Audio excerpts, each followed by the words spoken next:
మన దేశంలో అత్యధికంగా వినియోగించే ఆహారం బియ్యం. చాలా మంది అన్నం లేని భోజనం చేసేందుకు ఇష్టపడరు. రోజు అన్నం తినడంపై రకరకాల అభిప్రాయాలు వినిపిస్తున్నాయి. నిత్యం అన్నం తినడం వల్ల మంచి చెడు రెండూ ఉంటాయని అంటున్నారు. అన్నం తింటే బరువు పెరుగుతారని, మధుమేహం వస్తుందని చెబుతూ ఉంటారు. విటమిన్లు, ఖనిజాలు తక్కువగా ఉన్నందున వైట్ రైస్ తినడం చాలా ప్రమాదకరం.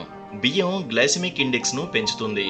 శరీరంలోకి చేరిన కార్బోహైడ్రేట్లను ఎంత త్వరగా చక్కెరగా మార్చవచ్చో కొలవడానికి గ్లైసెమిక్ ఇండెక్స్ ఉపయోగపడుతుంది. టైప్ 2 డయాబెటీస్ ఉన్నవారికి తక్కువ గ్లైసెమిక్ ఇండెక్స్ ఆహారాలు ఎల్లప్పుడూ ఉత్తమమైనవి. బియ్యం గ్లైసెమిక్ ఇండెక్స్ 64. అందుకే బియ్యం ఎక్కువగా టైప్ 2 డయాబెటీస్ కు కారణమవుతాయి.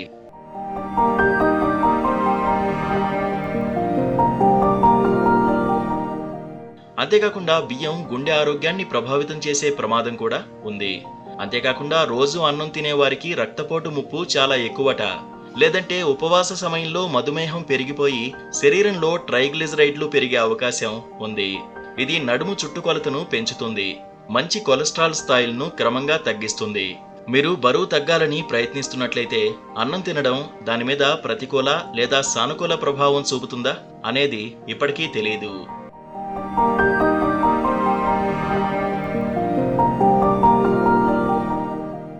అన్నం తినడం వల్ల బెల్లీ ఫ్యాట్, ఊబకాయం వస్తుందని కొన్ని అధ్యయనాలు చెబుతున్నప్పటికీ ఒక్క అన్నం తినడం ద్వారా బరువు తగ్గడానికి చాలా మార్గాలు ఉన్నాయి.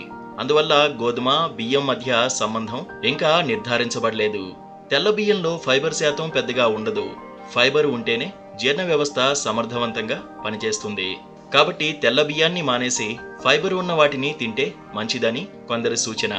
బియ్యం స్థానంలో వేరే ఏదైనా ఉంటే మంచిది. గర్భిణీ స్త్రీలు అన్నం తినడం వల్ల ఫోలేట్ స్థాయిలు తగ్గుతాయి. అందువల్ల గుండెల్లో మంట లేదా అజీర్ణంతో బాధపడే వారికి అన్నం మంచిది.